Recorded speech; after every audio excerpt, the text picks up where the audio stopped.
1 second. All right. So hello again.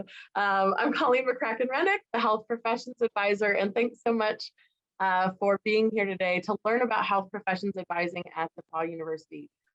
My email is my name, just Colleen McCracken, and then I am located in the Hubbard Center for the Center of Student Engagement, and that is in the Union Building. So when you come to campus, it's the main building on campus, right next to the food court. So an easy place to find, and we have a lot of different things going on in the Hubbard Center. So it's not just health professions advising, we do some different career discernment. So if at some point along the way you're thinking, I'm not sure what I want to do, we have assessments that we offer for students free of charge. We have a couple classes that you can take too that will help you with that discernment. And then we also do a lot of the off-campus study programs. So the whole off-campus study office is centered in the Hubbard Center. So when that is something that you're willing to consider, we are the place to come, and we have info sessions all the time for those. And as a pre-health student, you can study off campus. So that is an exciting part of your journey if that's something that you want to do and works with your schedule too. All right, so moving on. All right, so what are we here for? So part of this is to get you ready to come to campus in the fall. And here are some of the biggest questions I get asked are, what classes should I take? What should I major in? And what else can I be doing? Today, we're really going to talk a lot about the classes and ways to engage with majors, and then what else you could be doing as you're going through your academic journey at DePauw. Okay, all right, so we're going to start out with recommended classes. So these are some of the classes that are what you will be looking at if you want to go into health professions. So you usually need about 2 semesters of biology, 2 semesters of physics, 2 semesters of general chemistry, 2 semesters of organic chemistry, a semester of biochemistry, a semester of psychology, sociology, anatomy, physiology, calculus, and math. Now, I'm going to put some stuff in the chat so that will help you all see this, so you don't have to totally write everything down. And we do have some other resources that are on the First Year Experience website that say the math and science, general math and science advising guidelines, and list different courses that are in those areas as well. So this is just usually students take these are things that you need by the time you're going to apply to a health profession school. You don't necessarily need to get these done in the first year. So there's breathing room for you to take some of these classes within the first 3 years of, and even all 4 years of your experience, depending on where you want to go and what health profession you want to go into. And so then moving on from here, so now I'll show you a little bit more of what you're going to be doing, thinking about maybe for your first semester and the classes that you want to take for your first semester. So these are the specific names of the courses. So you've got Bio 101, which is molecule, cells, and genes. And many of our introductory courses all include laboratories. I would say the exception of that is on this list is stoichiometry, which is chemistry 170. That is a quarter credit class, so you can take that with your chemistry 130, or you can just take that by itself. Sometimes that's also offered as a winter term course, but it really goes over the math part of chemistry, and then and it pairs really nicely with chemistry 130. The other classes that do not have labs are statistics and introductory psychology and sociology. So both Psych and Soc 100 do not have labs, but everything else, and this calculus doesn't have a lab, but everything else on this list does have a lab. I realized that I didn't put that next to anatomy and physiology. Those both have labs as well. So what you want to be considering are these intro bio classes. So Bio 101, Bio 102, Chemistry 120, which is organic, Chemistry 130 or Chemistry 170. Those are all great entry points if you want to go into any of the health professions. Physics is also a great entry point, especially if that's something that you have familiarity with. It is a calculus-based physics.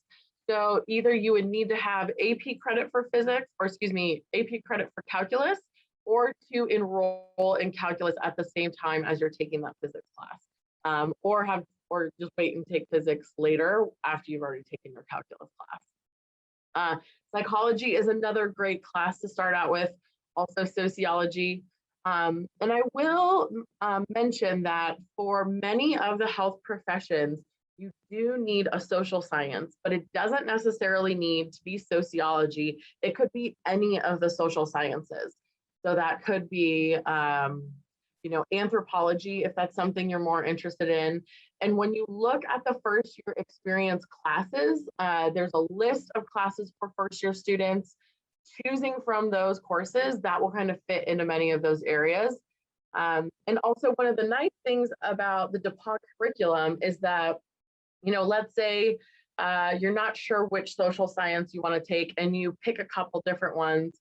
The social science you decide to take will also count for your graduate school work, and that's already built into our curriculum as it's part of our graduation requirements. Yeah, but any of these classes you can start out with. I recommend starting out with one class with a lab for your first semester. And I say that because that is essentially the way your schedule will work out, is that you will have your lecture class will meet 3 times a week, and many of your lecture classes will either meet 3 times a week or a Tuesday, Thursday class that will meet an hour and a half on Tuesdays and Thursdays, twice a week. But your lab classes will have that lecture, and then you'll have a 3-hour chunk on either a Tuesday or a Thursday for you to be doing that lab. So it's an additional component, but it also helps you understand, the work required for doing that. But you also have another lab of figuring out college and what it's going to be like living away from home and what college life is like. So I encourage you to choose one lab class for your first semester. And then from then on, you might do 2 lab classes each semester, depending upon your major and depending upon, your other interests and what you might want to be pursuing. But any of these classes are great ways to start your career. I put kinesiology on here just so that you can see that that's what you can take. You really most of you will not be taking this in your first year. You'll probably take intro to kinesiology. Or the kinesiology topics class that is their first year. So there's lots of ways to take the classes. These are just really common ones that students who are going into the health professions may consider starting with.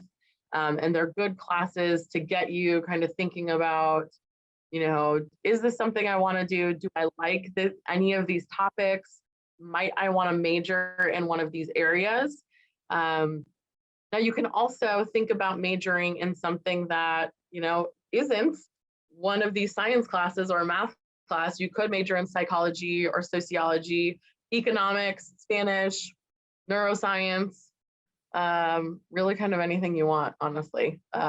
We have a lot of majors, and students from all of our majors go to health profession school.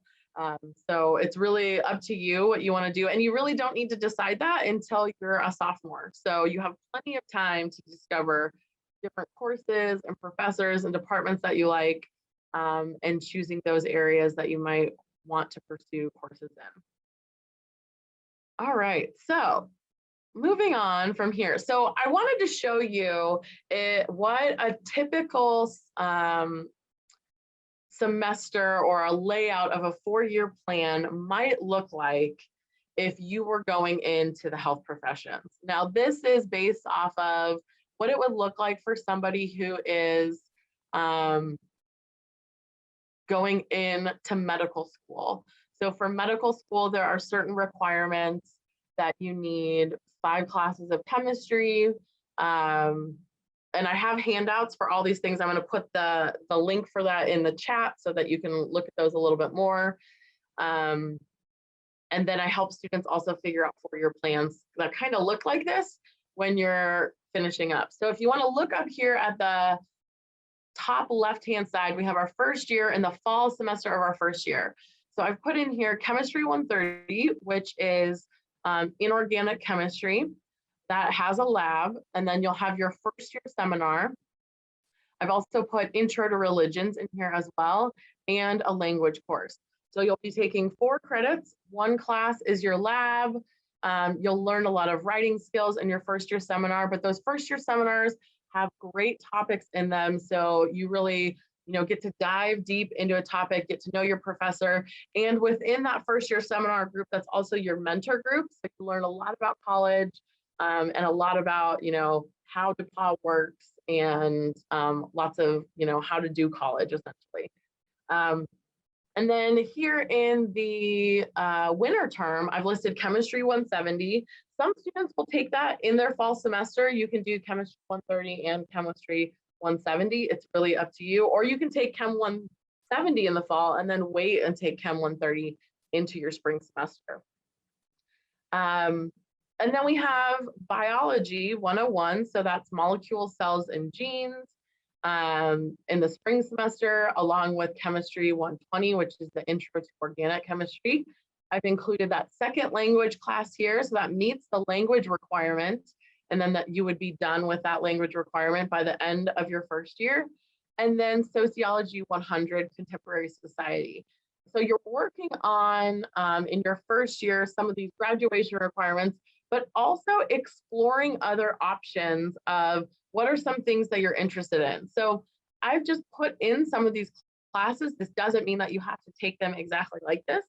And then I've also added for the second year, adding in calculus and then doing an upper level of chemistry with biology. And then, I did another language in here. So if you wanted to continue on with language, but this could also be another social science, or it could be one of the other graduation requirements that fits in there.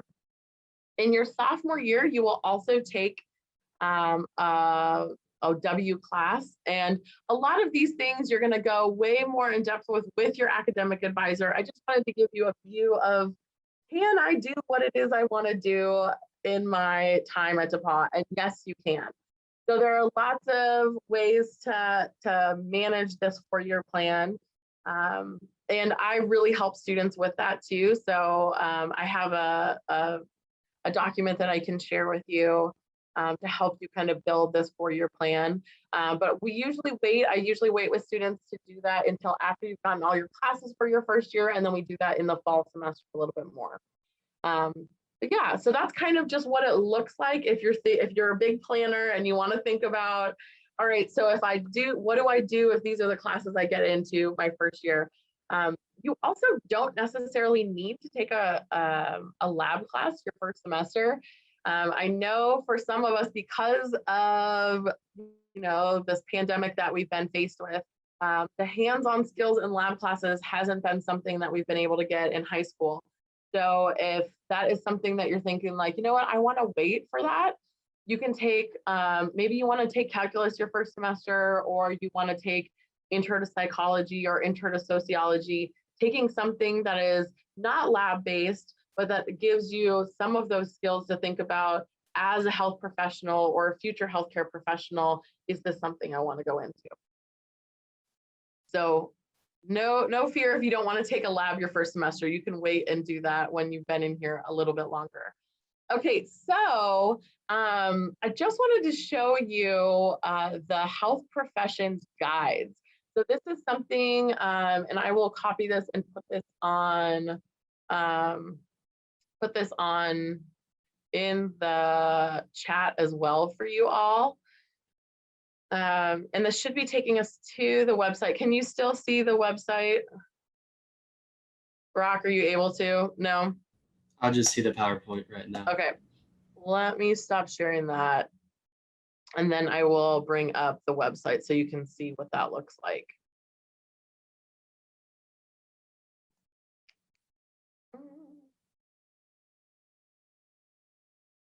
Okay.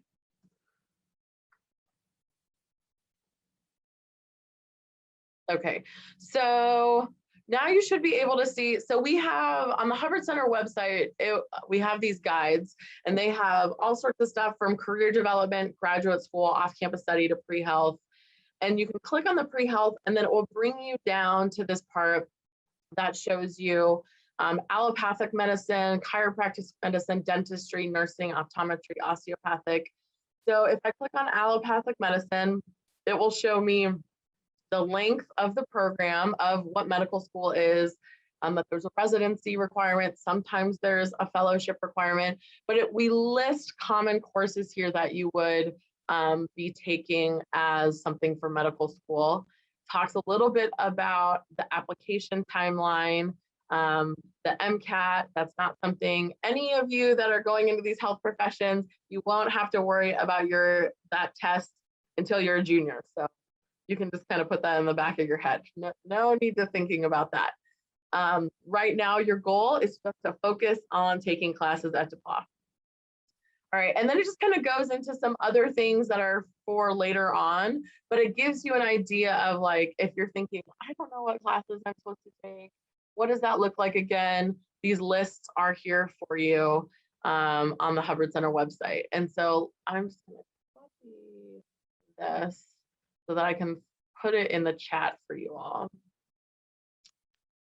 And then I'm also going to share with you, so I'll stop sharing that. And then I'll also share with you another document that goes over all of the health profession requirements and what the classes are that link up with the DePauw courses. Because I think that's one of the biggest questions that I get asked is, if I'm interested in nursing or I'm interested in dietetics, what might I want to be taking for those classes? So let me throw that in the chat for you as well. And these are good resources just to keep in mind that as you kind of work with them, if I can find it. And are there any questions right now as we're going through this? I want to make sure that I've gone through quite a few things, but I just want to make sure that I can presence any questions that you might have too. For like AP and dual credit classes for our transferring credits, are you gonna go over that in this? Okay. Yeah, that's a really great question. So one of the biggest things about AP and dual credit is that, so those are two different things. So in the way that they show up on the transcript. For AP classes, those you need to have the scores sent, and usually I believe it's a 4 or a 5 on those scores. You send those to the registrar and then they'll show up on your transcript later on in the summer. So they usually process that a little bit later. But you can send those over as soon as you have those scores. So go ahead and do that. And then the way that that works, so it depending on the class, so if it's an AP score, some of the classes count directly as the same as a DePauw class. So intro psychology and statistics are two of the most common ones that count just for the same class. So let's say you did take an AP class that was psychology, you can, maybe that's not a class that you're going to want to request then for your first semester and just hold off on that. And then you could just take an advanced level of psychology rather than needing to take an AP, that same class again. So you can wait and take something in your sophomore year. Many health profession schools do accept AP credits, but a lot of them prefer to see you take an upper level of that class in college, if that makes sense. So let's say you took a statistics class, and so it counts as stats for professionals, but you're going to major in psychology, and for the psychology major, they have their own research methods class. So I would encourage you to take that class as a psychology major because that demonstrates an advanced level of knowledge, and you'll also be learning some specific psychology related techniques and software that is very helpful when you're doing research in psychology. But it will still show that you took that class. That will show up in your transcript when you apply to that health profession school. Now, dual credit classes are a little bit different because those are essentially a class that you took that was certified by another university. So depending upon what those courses show up as on your transcript, those may count towards one of the different buckets of classwork. So that might be, so if it was intro psychology again, you'll have college credit for that intro psych class. And then once again, if you want to take another class in psych, you can. You don't necessarily have to, but I do suggest, like, if you're thinking of majoring in that department, that you would probably want to take something in that area, just to make sure that you're covering what it is that, you know, you're familiar with the professors and what they're covering and what you want to do in that. Yeah, are there any other questions about how that works or anything else I didn't cover that you were looking for? So are for like 4s and 5s on AP scores almost count like directly for that class. But if we like got a 3, would that count for like an elective? Just like not that direct credit, but like an elective credit or something like that? I don't think, I think, and this is what I would double check with the registrar. I'm not sure that that counts actually for Okay. anything. Yeah. So I would double check that with the registrar. And I mean, Amanda Dorset is the person to talk to, or Kelly Hall is the person to talk to about that. And do all of those then transferring credits also count for like course hours? Like, so they just physically take off classes that we would have to take at DePauw as well? Yeah, so that's one of the kind of the nice things about having some of those advanced placement or dual credit classes, is they can reduce the total credit load. And I know we have some students that are coming in that, you know, did like associate's degrees with their high schools and things like that. And then other students that are coming in, you know, just with their high school courses. So the registrar can really give you the best information on what you're coming in with, like if you've taken some of those placement exams. Yes, so if you are really interested, it's registrar@depaw.edu, and I will put that in the chat for you as well. But if you have any questions, they are the experts in what we need to know for all of your classes, and specific things about transferring and things like that too. Those are good questions for them. Let me pull up the email to, yeah, okay. So it is in the registrar's office. They handle eventually, like they'll be handling all of your things for course requests and things like that as well, but they're the ones that handle the transfer stuff. So that's the email in the chat, the registrar's office at depaw.edu. And then they'll field it out in terms of whoever's going to be looking at it. Yeah, great question.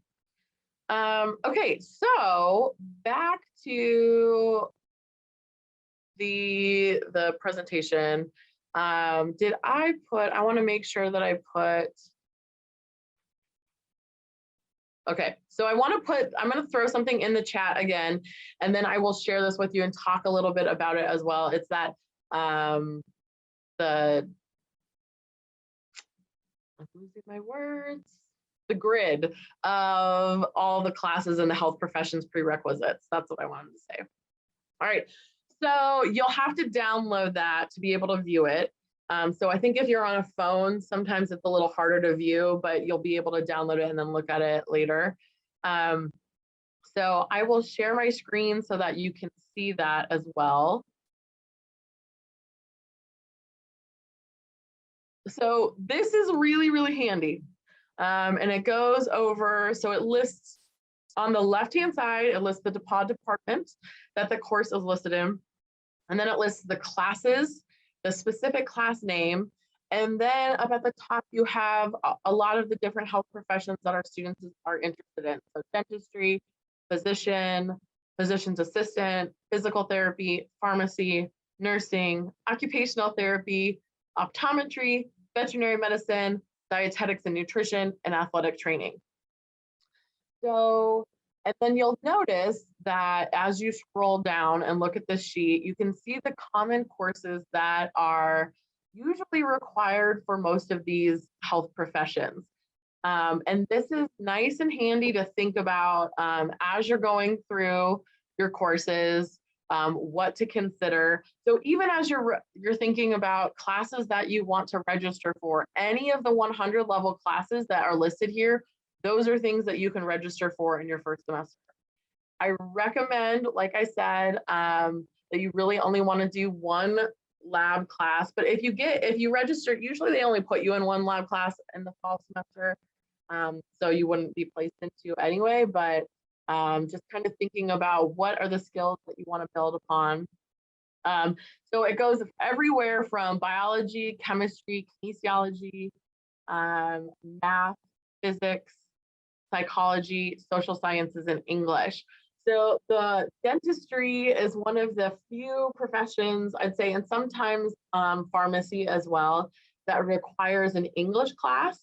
A lot of times we have our writing component course, our writing competency, that can count as one of those English classes, but I also recommend that students take another class that is in the English department because that will help with your dentistry application.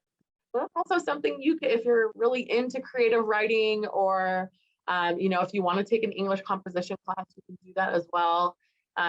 But there are a lot of ways that you get writing within your DePauw experience. So you'll have your W class in your second semester, and you might also take another class at some point that is writing based, so to help you fulfill that.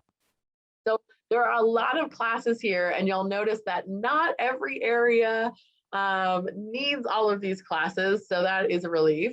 But that as you look at your profession or your desired profession, you might see that there's something you want to take on this list that is not something that's required for it. And you can do that too. So you have flexibility in your 4 years to take additional things. And depending upon what you major in, some of those classes might be classes that you'll already take because of what you want to major in. So a lot of times, for instance, our physical therapy students, a lot of times major in kinesiology, and that covers a lot of these kines classes. So exercise physiology is not required for physical therapy school, but that's part of the major, so they'll get something like that anyway. But it is required for athletic training. So there are some like overlaps between different things. Oftentimes I have students that are interested in either maybe physician's assistant or medical school. So looking at where those overlaps are. So if you're one of those students that's thinking like, well, I might want to go into that, but I'm not sure how much school I want to do after I do my 4 years in college. You can choose. Maybe you want to start with, intro biology, or maybe you want to start with some of the chemistries because those overlap in a lot of different areas, and will give you some good foundations of thinking about these are some of the skills that I need to build as I pursue a career as this health professional. So this is a really handy sheet just to keep in mind. I will also be sharing this with our first year experience team so that they can send this out to any student, but any student can email me and I can email this to them as well. So it's not, and then this will also be posted onto the Hubbard Center website as we do our updates over the summer too. So that is also helpful. Okay, so last but not least, I'm going to talk a little bit about some of the things that students think about in terms of other things to think about when you're going into health profession schools. So when you're thinking about pursuing a career as a health professional, you also want to think about what are ways that I can develop myself as a leader. And some of those are through doing well in your academics, also showing that you have strong character. You can be engaged on campus and off campus. Oftentimes, schools want to see your sense of independent inquiry. So that may be through a research project on campus, that could be through off campus. And then finally, one of the last components about helping you get to your next step are strong recommendations from faculty and staff you've developed relationships with on campus or maybe off campus. So we have students that are engaged in all sorts of activities. So that may be a sport, that may be through a service organization, that may be through a Greek organization, that may be through working on or off campus. And you can develop all of these skills in many of those ways. So you could start at a position at a place where you work or someplace where you're doing community service, and then slowly building that up throughout your 4 years at DePauw. And you may also have that through getting an internship where you learn some new skills specific to your health profession. Or if you're thinking that you want to own your own business, that you might want to do a business type internship and learn the inner workings of a business, but then also that helps you develop how, part of that independent inquiry. And is that something that you would want to do on top of also being this healthcare professional that you are? And there are lots of different ways that students do this. So I just want to show you some of that. So like I mentioned, research, you can do research at any time during your 4-year career. Usually students will wait until their second semester to engage in research, and our faculty members will talk about their research in classrooms, but they will also do little events where they talk about their research. So you can think about if you'd want to apply to do research either over the summer or doing research during the semester. We also help students with internships, and those are great ways for you to figure out different specifics about your healthcare profession. So some students will do a research internship that is with a healthcare provider, or they might be doing community-based research that is also an internship, maybe working in a Department of Public Health, understanding how healthcare is communicated to people, or doing more clinical research where you're working in a lab. We also have an internship program with Hendricks Regional Health, which is a local healthcare provider, and they offer paid internships in the business, or in the healthcare sector. So that's anywhere from working with the CEO of Hendricks to working with the nursing department. So it's kind of all over the board. And those are internships for a summer program. So those are paid, and those are things that you can think about for next summer. Community service is a big thing, and orientation to service is a major part of healthcare professions, and that it is a service profession, and thinking about what is the type of service that you see yourself doing. The Hartman Center has our connections for most of the service on campus. We will be, during your orientation, you will be hearing more about the Hartman Center, ways to get connected with them. Also student organizations. So many of our student organizations are also community service organizations, and there's a philanthropic arm to all of them. So and we have over 100 student organizations. I listed here on the screen some of the healthcare organizations. We also have pre-health mentors. So the Future Medical Professionals is kind of a global thing for all of our pre-health students if you want to be involved in that. The pre-health mentors is a part of that. So it's for our first and second year students to get paired with upperclassmen, so you can learn a little bit about our what it's like to be a pre-health student at DePauw and different things you want to think about as you're going through your journey. And so, you can email me about that. But then we also have Students of Color in STEM, Timmy Global Health, and Relay for Life. Those are some of the healthcare adjacent groups. But there are lots and lots and lots of, there's a Campus Cats Alliance that we have cats that live on campus. If any of you have been here, you might have been able to see them. We have little houses around campus for them. And so there are people that make sure that, one, if we see some new cats on campus, that we're making sure that they're spayed and neutered, but that they also have good shelter and they're being fed. So there's a team of people who are involved in doing that. So lots of ways for you to get involved, and you'll find out more about the student organizations and activities when you come to campus. So that more information will be forthcoming really when you're on campus in the fall, and we are very excited for that to happen. So I just wanted to give you kind of a preview of some of those things to just be mindful of as you're, getting excited about coming to campus in the fall, and things that, if you haven't seen information about these things, they're out there. It's just, one step at a time. And the first step is the coursework. So that's the end of my presentation for today. You can always email me, colleenmccracken@depaw.edu. Feel free to reach out if you have any specific questions.